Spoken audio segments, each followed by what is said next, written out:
नमस्कार, आदाब, स्वागत है आपका गूंज 90.8 एफएम आपकी अपनी आवाज़ में। मैं हूं आपका दोस्त आरजे अरशद। शो है एक मुलाकात और एक मुलाकात में आज हमारे साथ खास मेहमान हैं राहुल शर्मा सर। जी हाँ, राहुल शर्मा सर हैं ई चालान प्रभारी और सीसीटीवी कैमरा प्रभारी ग्वालियर मध्य प्रदेश के। तो सर पहले तो आपका बहुत-बहुत स्वागत है हमारे रेडियो चैनल में। Thank you very much.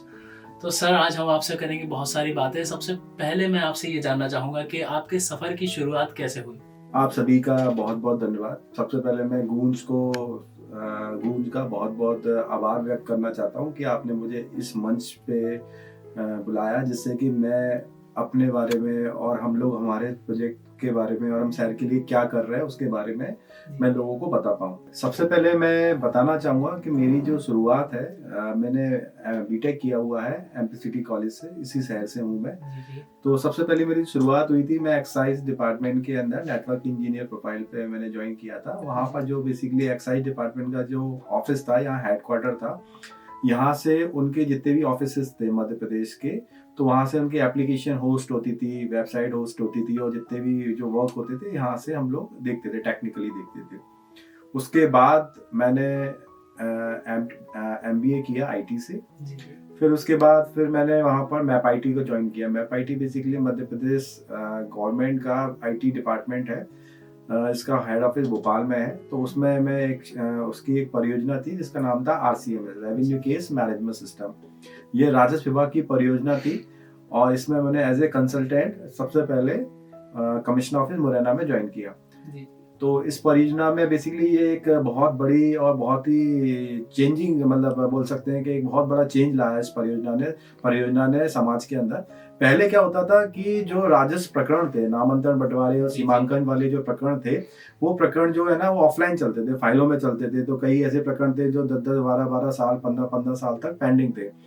तो शासन ये चाहता था कि भाई ऐसा कोई परियोजना है जिसमें सारी पारदर्शिता हो, सारे प्रकरण टाइमली निपटे और लोगों को परेशानी ना हो, जिससे क्या है भ्रष्टाचार भी कम होता है, लोगों में पॉजिटिविटी भी आती है। तो इस परियोजना में, जिसका नाम था रेवेन्यू केस मैनेजमेंट सिस्टम, इस परियोजना में वहां पर मैं सलाहकार के रूप में पदस्थ था।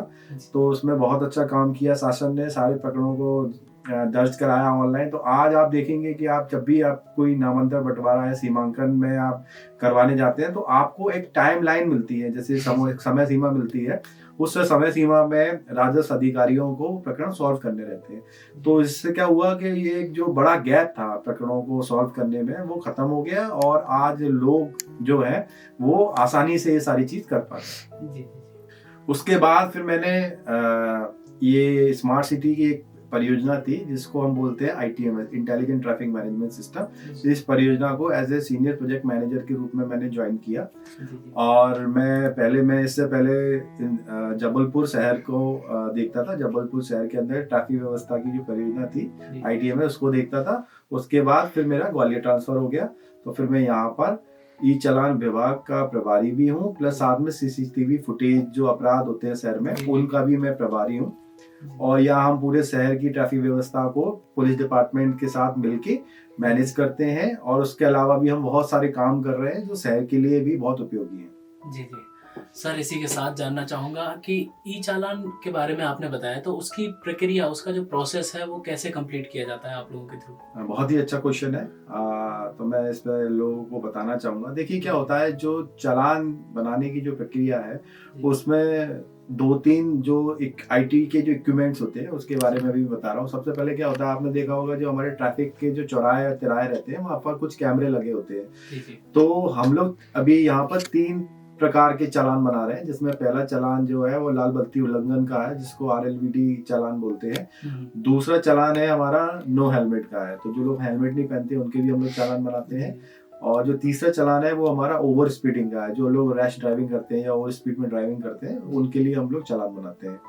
तो चालान बनाने की जो प्रक्रिया है, सबसे पहले क्या होता है कि जो कैमरे लगे हैं वहां पर हमारे 2 तरह के कैमरे लगे हुए हैं जंक्शंस पे। पहला होता है एएनपीआर कैमरा, जिसको सरल भाषा में बताऊं कि वो नंबर प्लेट को पढ़ता है और पढ़ने के बाद हमको बताता है कि उस पे नंबर प्लेट पे क्या नंबर था। उसमें ओसीआर टेक्नोलॉजी यूज होती है, ऑप्टिकल कैरेक्टर रिकॉग्नाइजेशन, और उन कैमरों को बोलते हैं एएनपीआर कैमरे, है ना। तो वो क्या करते हैं, जैसे जो गाड़ियां निकलती हैं चौराहों से, उनके नंबर प्लेट को रीड करता है और हमारे पास सेव कर देता है। दूसरा जो कैमरा होता है वो होता है आरएलवीडी कैमरा। आरएलवीडी कैमरा क्या होता है, just like a surveillance camera होता है। वो क्या करता है, एक ओवरव्यू को कैप्चर करता है। तो जैसे क्या होता है कि जब सपोज कोई उल्लंघन करता है ट्रैफिक जंक्शन का पे और ट्रैफिक नियमों पे, तो उसका एक ओवरऑल व्यू उस कैमरे द्वारा कैप्चर किया जाता है और नंबर प्लेट को एएनपीआर कैमरे द्वारा रीड किया जाता है। तो उसका जो बेसिकली कॉम्बिनेशन क्रिएट होता है by the use of software, वो हमारे पास सॉफ्टवेयर में दिखाई देता है। तो हम लोग क्या करते हैं, हमारी जो टीम है वो क्या करती है, वो चालान उनके पास शो होते हैं और उसमें वॉल्यूशंस में शो करते हैं। तो उसमें हमारी फिल्ट्रेशन प्रोसेस होती है। तो उस फिल्ट्रेशन प्रोसेस में सबसे पहले हम ये देखते हैं कि जो उल्लंघन करता है उसने छोटा मोटा उल्लंघन तो नहीं किया, जैसे सपोज थोड़ी बहुत नंबर मतलब स्टॉप लाइन को पार कर जाना है ना, या रुक जाना। तो हम छोटी मोटी गलतियों पे हमारी टीम हम लोग चालान नहीं बनाते हैं। हमारा मुख्य जो काम है वो बेसिकली ट्रैफिक मैनेजमेंट है। चालान के लिए हम लोग उन्हीं लोगों के चालान बनाते हैं जो मतलब लाल सिग्नल हो रहा होता है, फिर भी वो ट्रैफिक नियम को वो जंक्शन को पार कर जाते हैं। यानी जो इंटेंशनली रूप से अगर गलती कर रहे हैं हम उन्हीं के चालान बनाते हैं। फिर उसके अलावा हम लोग उनका डेटा चेक करते हैं कि वो चालान की जो नंबर प्लेट है वो उससे मैच खा रही है कि नहीं खा रही है।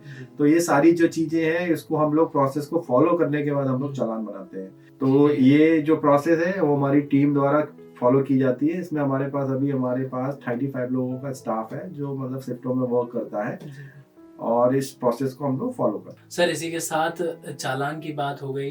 कुछ लोग ऐसे होते हैं जो चालान से बचने के लिए नंबर प्लेट हटा लेते हैं अपनी जो थोड़ा चौधरी बनते हैं, अपने साथ दिमाग का इस्तेमाल करते हैं। तो उन लोगों पे कैसे प्रोसेस की जाती है? देखिए क्या होता है कि मतलब अगर हम बात करें तो हर एक टेक्नोलॉजी की कुछ लिमिटेशंस होती हैं। हमारा जो सिस्टम है वो नंबर प्लेट पर ही आधारित है।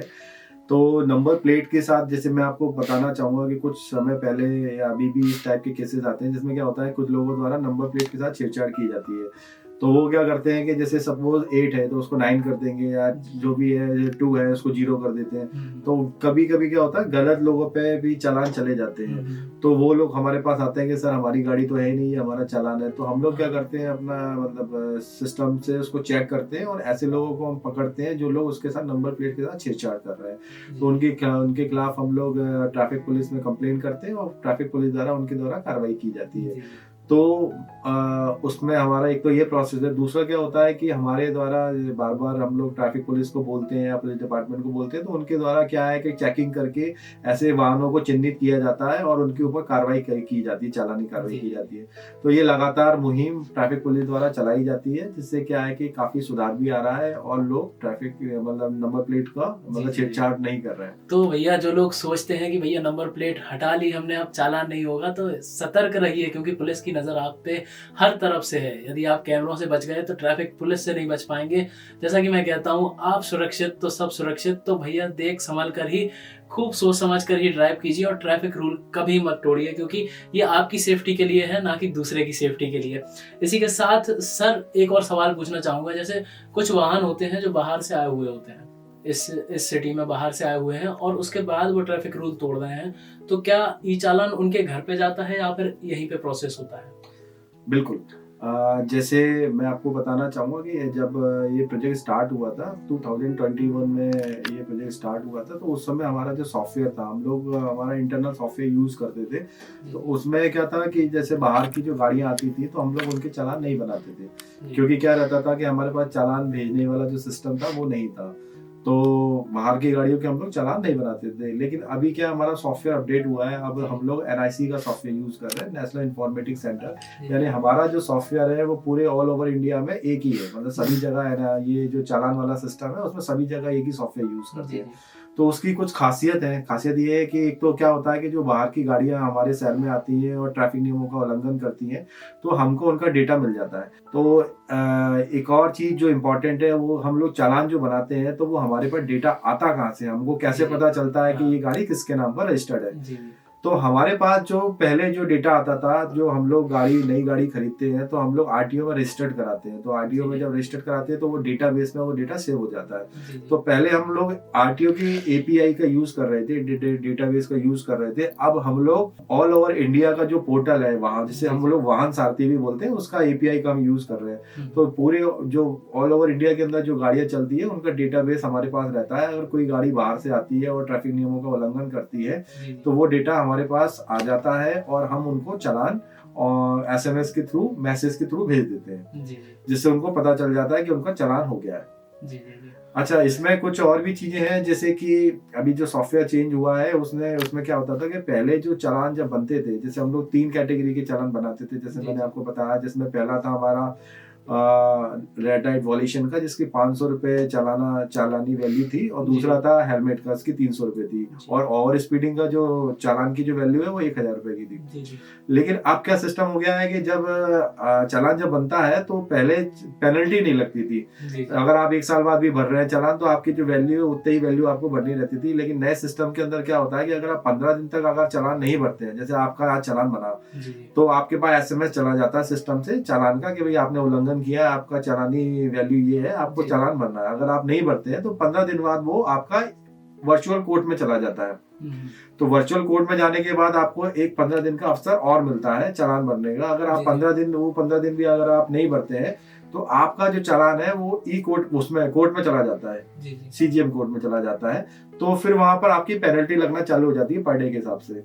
तो अगर आप सोचते हैं कि आप चालान नहीं भरेंगे और आपका कोई कुछ नहीं, मतलब आपको कोई नुकसान नहीं होगा, तो जी। ये ऐसा नहीं है, आपकी चालानी वैल्यू बढ़ती चली जा रही है। जी जी इसका इफेक्ट आप पता चलता है, जैसे आप सपोज गाड़ी की फिटनेस कराने जाते हैं, जी तो आपकी फिटनेस नहीं होगी। अगर आप गाड़ी बेचते हैं, यानी आप उसकी ऑनरशिप चेंज कराते हैं, तब आपकी गाड़ी भी आप सेल नहीं कर सकते। जब तक जी। आप अपने चालान जो वैल्यू है उनको आप अगर कंप्लीट नहीं करेंगे, आप चालान जमा नहीं करेंगे, तब तक ना तो आप गाड़ी बेच पाएंगे, ना आप गाड़ी की फिटनेस कर पाएंगे, और आपका जो वैल्यू है, जो अमाउंट है चालान के, वो लगातार बढ़ती चली जाएगी। जी जी तो मैं आपके माध्यम से सभी लोगों से ये आग्रह करूंगा कि देखिए, पहले तो आप ट्रैफिक नियमों का पालन करें, जी आप बिल्कुल उल्लंघन ना करें। अगर उल्लंघन हुआ है तो आप समय पे चालान जमा करें। अगर समय पे चालान आप जमा नहीं करते हैं, तो क्या होगा कि आप जब गाड़ी बेचने जाएंगे, आपकी वो पेनल्टी चालू हो ही जाएगी। जी आपका जो वैल्यू है हो सकता है 1000 से बढ़ते बढ़ते 10,000, 15,000, 20,000 भी पहुंच जाए, जी और उसको आपको भरना ही पड़ेगा, तब तक आप गाड़ी भी नहीं सेल कर सकते, जी है ना। तो ये एक बड़ी इंपॉर्टेंट बात है। अच्छा, इसके अलावा भी क्या होता है, देखिए ट्रैफिक जो नियम है जी जी उसका पालन करना क्यों जरूरी है, आप ऐसे समझिए। हम्म, देखिए, ग्वालियर एक बहुत ही सुंदर और एक ऐतिहासिक शहर है। जी तो लोग जब बाहर से आते हैं, जैसे आप अगर ग्वालियर से बाहर जाए, तो वहाँ आप सबसे पहले क्या देखते हैं, वहाँ की सड़कें देखते हैं, जी वहाँ की आप ट्रैफिक व्यवस्था देखते हैं, और आप तारीफ करते हैं कि देखो कितना व्यवस्थित शहर है। जी जी तो आप, अगर मैं बात करूं आज से 4 साल पुरानी, तो पहले क्या होता था कि जब हमारा सिस्टम नहीं था, तब हमने जब सिस्टम लगाया तो हमारे पास कुछ सॉफ्टवेयर है, एनालिटिक्स है, जो हमें ये बताते हैं कि कितने लोग उल्लंघन कर रहे हैं जी, प्रतिदिन। तो उस समय जो उल्लंघन करने वालों की संख्या थी, वो थी 2.5 से 3 लाख लोग, मतलब जी, जी। 2.5 से 3 लाख लोग प्रतिदिन ट्रैफिक नियमों का उल्लंघन करते थे। धीरे धीरे लोगों के अंदर जागरूकता आई, लोगों ने ट्रैफिक नियमों को समझा और जी। सिस्टम को समझा, और आज ये संख्या घटते घटते 15 से 25,000 के बीच में हो जी। गई है। तो इससे ये पता चलता है कि लोगों में जागरूकता आई है, लोग ट्रैफिक नियमों का पालन कर रहे हैं, और जिससे हमारा शहर सुंदर बन रहा है, जी। और लोग इसको, मतलब इसमें योगदान कर रहे हैं। जी जी जी इसी के साथ, जैसा कि सर ने बताया, ट्रैफिक नियमों का बिल्कुल पालन करना चाहिए। ये क्या है, अपने शहर को सुंदर बनाने की चीज़ है। जब सब चीज़ व्यवस्थित होती है तभी तो एक शहर सुंदर दिखता है। इसी के साथ सर, जैसा आपने बताया, ये ई चालान वाला सिस्टम पूरा सॉफ्टवेयर बेस है। तो कुछ लोग होते हैं जो अपना एक्स्ट्रा दिमाग चलाते हैं, ये सिस्टम हैक करने की कोशिश करते हैं, या फिर कभी कभार सिस्टम क्रैश भी हो जाता है। तो इस स्थिति में चालान की प्रोसेस फिर कैसे हो पाती है? बिल्कुल, देखिए आपने बिल्कुल सही बताया, सही क्वेश्चन पूछा कि देखिए क्या होता है, हर सिस्टम के कई मेरिट डिमेरिट्स भी होते हैं। आप देख रहे हैं कि जैसे जितना IT का पार्ट बढ़ता जा रहा है, उतना ही हमारे पास साइबर अटैक्स भी काफ़ी हो रहे हैं। जी। तो इस एक्चुअल में क्या है, हम लोग जो वर्क करते हैं, हमारा जो प्रोजेक्ट है बेसिकली वो under the smart city mission है। तो इसके जी। ऊपर क्या होता है, हमारे लगातार ऑडिट्स होते हैं, IT टेक्निकल ऑडिट्स होते हैं, जिसमें जी। हमको उनके जो नॉर्म्स एंड कंडीशंस हैं उनको हमको फुलफिल करना रहता है, जिसमें जी। उनके द्वारा लगातार ये सारी चीज़ें चेक की जाती हैं कि हमारे द्वारा कोई ऐसी मतलब कुछ टेक्निकल ग्लिच तो नहीं छोड़ दिए गए जी। जिससे कि कोई हमारे सिस्टम को हैक कर ले। जी। तो इसके लिए मैं आपको बताना चाहूँगा कि हमारा सिस्टम पूरी तरह सिक्योर है। हमारे द्वारा फायरवॉल, जो बेसिकली एक ऐसा बैरियर होता है जो आपके जो हैकर्स होते हैं उनको हैक करने से रोकता है। उसके अलावा हम लोग लगातार जो नॉर्म्स एंड कंडीशन है, सेंट्रल के द्वारा जो ऑडिट्स होते रहते हैं, उसके जो भी पार्ट रहते हैं, और उनके जो चेकलिस्ट है उनको फुलफिल करते हैं, जी जी है ना। तो ये सारी चीज हमारे द्वारा लगातार की जाती है। उसके अलावा भी हमने, जैसे आपने बताया कि अगर सिस्टम क्रैश होता है तो हम लोग क्या करते हैं कि बेसिकली क्या होता है कि आईटी के अंदर जैसे जो डेटाबेस होते हैं उसके अंदर जी। हम लोग डीआर साइड भी रखते हैं, मतलब हमारे पास बैकअप्स भी रहते हैं। तो हम जी लोग जी लगातार, हमारी जो आईटी की टीम है वो लगातार हमारे सिस्टम के बैकअप को जी रखती जी है। तो जैसे क्या होता है कि जैसे सपोज आपको चालान आपका होता है तो आप चालान, जैसे आपको लगता है कि आपका चालान गलत हुआ है तो आप जी चालान का वीडियो भी देख सकते हैं। आपको 6 सेकंड का आपको वीडियो भी हम लोग दिखाते हैं, जी तो वो भी हम आपका सेव करके रखते हैं। जी अच्छा, जी जैसे आपने ये क्वेश्चन पूछा, इससे एक रिलेटेड मैं कुछ आप लोगों को, मतलब आपके माध्यम से जी लोगों को जी इन्फॉर्मेशन देना चाहूंगा।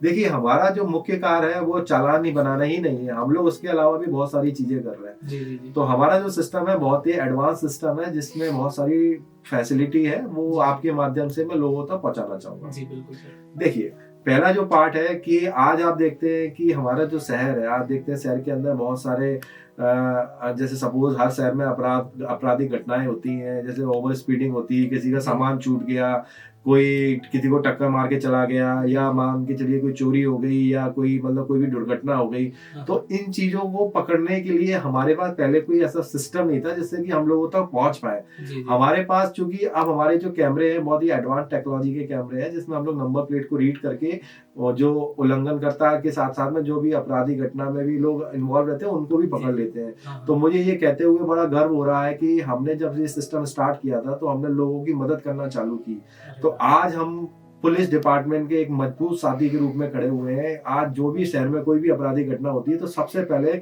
पुलिस डिपार्टमेंट के जो अधिकारी हैं वो हमारे पास आते हैं, हम लोग उनकी मदद करते हैं, और हमारा जी जो सक्सेस रेशियो है वो 90% है। अरे वाह मतलब 100% केसेस में से 90% केसेस हम सॉल्व करके देते हैं। और अगर मैं लिस्टिंग की बात करूं, हमारी टीम द्वारा एक डेटाबेस मेंटेन किया जाता है, जिसमें हम लोग लोगों की जो मदद करते हैं तो जी उनको जी हम लोग उनका रिकॉर्ड रखते हैं और एक वीडियो बनाते हैं। जी तो अभी लास्ट एक सप्ताह पहले हम लोगों ने उसमें जो 300 लोगों के आंकड़ों को पार कर लिया था। मतलब हम लोगों ने सक्सेसफुली 300 से ज्यादा केस सॉल्व किए हैं, और 500 से ज्यादा केसेस में पुलिस डिपार्टमेंट को क्लूज जी जी दिए। तो ये हमारे लिए एक बहुत बड़ा अचीवमेंट है कि हम लोग हमारे शहर के लिए एक मतलब लगातार एक मददगार साथी बने जी हुए जी हैं और लोगों की मदद कर रहे हैं। इसमें कई ऐसे केसेस थे जो मेरे दिल के बहुत करीब हैं। जैसे कि एक केस था जिसमें एक मैडम थी जिनका जी करीबन मतलब 12 लाख का सोना था, वो ऑटो में छूट गया था। उनको पता भी जी नहीं था कि वो ऑटो कहाँ गया, किधर गया। जी तो वो हमारे सिस्टम से हमने वो ऑटो ढूंढ के दिया, जिससे उनका वो सोना रिकवर हो गया। अरे कई लोग मिस हो जाते हैं, किसी का सामान छूट जाता है, कोई किसी को टक्कर मार के चला जाता है, किसी की चोरी हो जाती है, कोई आपराधिक घटना होती है जैसे जी जी लूट है, प्लस बाहर से कोई लोग होते हैं जो सपोज अपने यहाँ एटीएम तोड़ के ले जाते हैं। तो जी इन जी सारे केसेस में हम लोग क्या है, लगातार पुलिस की मदद करते हैं। और मुझे ये कहते हुए गर्व होता है कि हम लोग इसमें सक्सेस भी बहुत अच्छे रेशियो में। जी जी जी तो सर, जैसा कि बताया, अपने काम के साथ दूसरों की मदद भी करना, यही तो आपका बड़कपन होता है, जैसा कि सर और इनकी टीम करती है। हम लोग आपको सैल्यूट करते हैं सर। Thank you. और इसी के साथ सर, हमने आपसे बहुत सारी बातें की, बहुत कुछ जाना। जाते जाते आप ग्वालियर वासियों को क्या कहना चाहेंगे? ग्वालियर मेरे एक्चुअल में बहुत करीब है। मैं ग्वालियर में ही पला बड़ा हूँ, और मैं चाहता हूँ, देखिए जब हम लोग बाहर जाते हैं हम अपनी आंखों से देखते हैं कि बाहर कितनी उन्नति हो रही है और शहर कितने सुंदर हो रहे हैं और लोग ट्रैफिक नियमों का पालन कर रहे हैं। तो मैं भी यही चाहता हूँ कि हमारा जो शहर है ना वो भी है ना, मतलब बहुत खूबसूरत दिखे। वहां पर जब बाहर से लोग आए तो वो उसकी तारीफ करें और कहें कि बहुत सुंदर शहर है, कितने अच्छे लोग हैं, कितनी बढ़िया ट्रैफिक व्यवस्था है, यहाँ पर लोग कितना सिस्टम से वर्क करते हैं। तो ग्वालियर एक बहुत ही ग्वालियर के पास बहुत सारी धरोहर है। मतलब अगर मैं बात करूं कि हम लोग बेसिकली बहुत ही ज्यादा कल्चरल रिच है। मतलब हमारे पास जी इतनी जी सारी मतलब मॉन्यूमेंट्स है, इतनी सारी घूमने लायक जगह है, इतनी सारी हिस्टोरिकल प्लेस हैं कि जब भी कोई बाहर से आदमी आता है, मतलब टूरिस्ट आते हैं तो बहुत तारीफ करते हैं। जी तो जी इसमें भी एक छोटा सा पार्ट है, वो हमारा ट्रैफिक मैनेजमेंट भी है। अगर हम उनको व्यवस्थित रूप से सारी ट्रैफिक व्यवस्था देंगे जी जी तो वो बहुत ही खुश होके जाएंगे। जी तो बेशक। मैं आपके माध्यम से सभी शहरवासियों से ये निवेदन करता हूँ कि जी आप भी हमारे साथ कंधे से कंधा मिलाकर ट्रैफिक नियमों का पालन करें। जैसे आज इंदौर है, स्वच्छता के मामले में वो जी जी लगातार प्रथम पायदान पे बना हुआ है। ऐसे ही हम लोग भी एक ड्राइव चला के जी कंधे जी से कंधा मिला के हमारे ग्वालियर शहर को एक बहुत ही सुंदर और व्यवस्थित शहर बनाए। जी और जी मुझे बिल्कुल विश्वास है कि जब हम मिलके काम करेंगे तो ये कोई मतलब हमारे लिए कोई बड़ी बात नहीं होगी कि हम बहुत जी नंबर जी 1 पे रहे।